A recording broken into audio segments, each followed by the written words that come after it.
Hello parents. Good morning dear students. Welcome once again to Standard 3 English Grammar class. Today we will learn Chapter 3 Subject and Predicate from your grammar book New Grammar Roots 3. We have learned in our previous class that a sentence is a group of words that makes complete sense. We also learned that there are 4 kinds of sentences. Which are the children? Assertive or declarative sentences, imperative sentences, interrogative sentences, and exclamatory sentences. Today we will learn about subject and predicate. Let's revise what you have already learned about subject and predicate in class 2. Now children, look at the sentences on the board. The boy is sleeping on the bed. The jug is on the table. The sun rises in the east. The cat is drinking milk.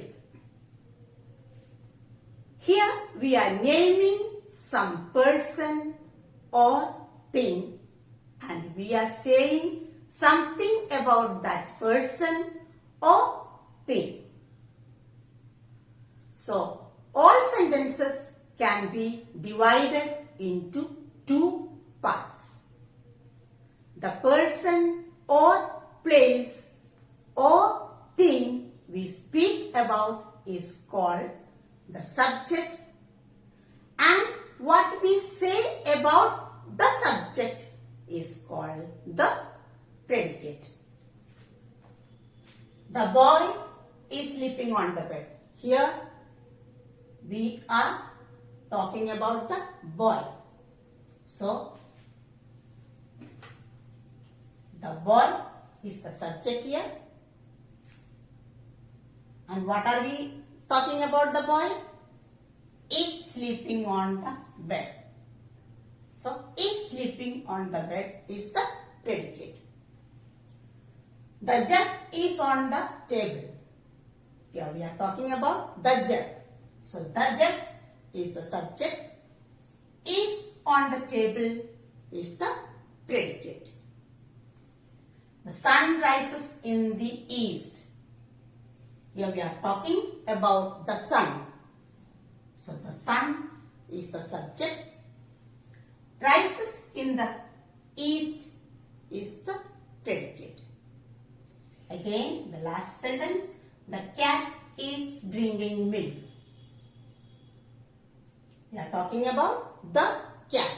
So, the cat is the subject. Is drinking milk is the predicate. So children, a sentence consists of 2 parts, subject and predicate.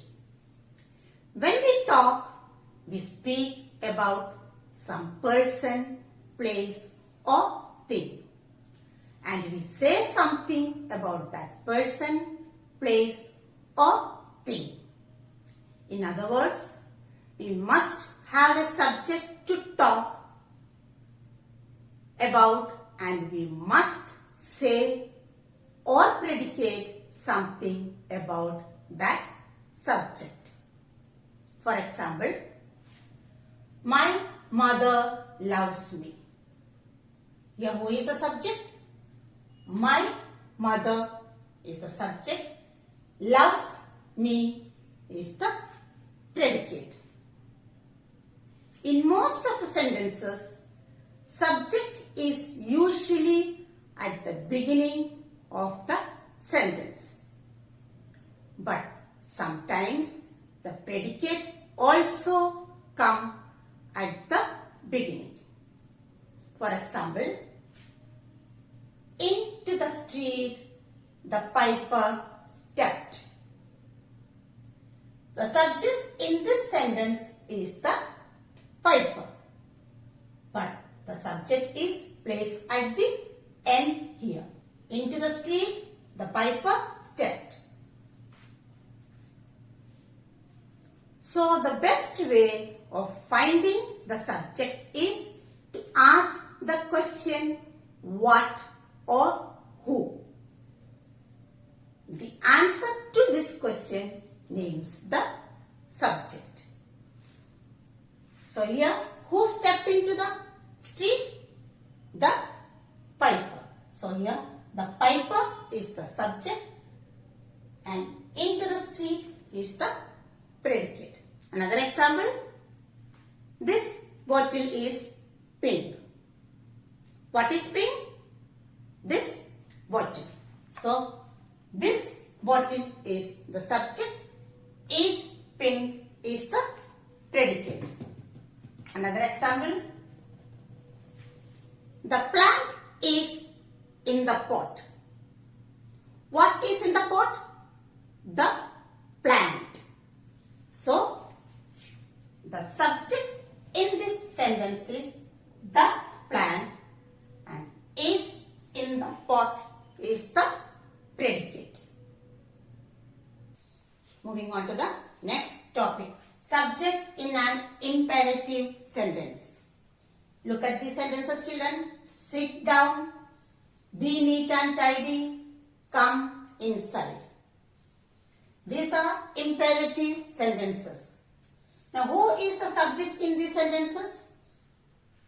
These sentences actually mean you sit down, you be neat and tidy, you come inside. But you is not stated, it's implied. So in an imperative sentence, the subject is understood. Got it, children? Children, read and learn the lesson thoroughly. Parents, please help them to do their work. Thank you and have a nice day.